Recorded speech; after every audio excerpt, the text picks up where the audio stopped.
How might a past L-1 visa rejection affect an EB-5 application? The rejection of a past L-1 temporary worker visa will not have any effect on an I-526E petition.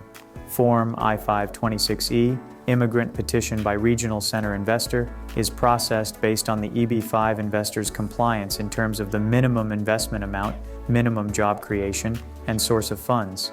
Unless the past L-1 visa was rejected due to inadmissibility, that rejection should have no impact on whether or not an investor's EB-5 visa application can be approved.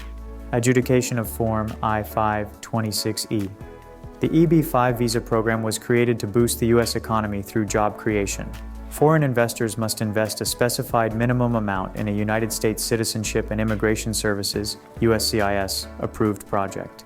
As of March 2022, with the passing of the EB-5 Reform and Integrity Act, the minimum investment amounts are $800,000 for projects in targeted employment areas and $1,050,000 for projects outside of TEAs.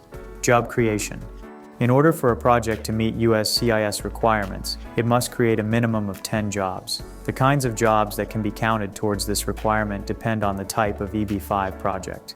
Direct investment projects require the jobs to be full-time, W-2 positions that are directly created by the EB-5 project. Regional centers, however, are able to count indirect and induced positions, those created as the result of a project's overall economic impact, to meet the minimum requirement. There is a caveat with indirect and induced employment, however. As of March 2022, indirect and induced positions can make up only 90% of job creation.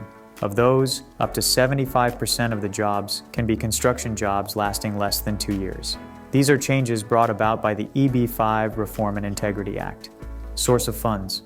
USCIS reviews I-526E petitions to ensure, among other things, that the EB-5 investment funds can be traced back to lawful sources and that any applicable taxes have been paid. Lawful sources include, but are not limited to, salary payments, real estate sales, gifts, and inheritance.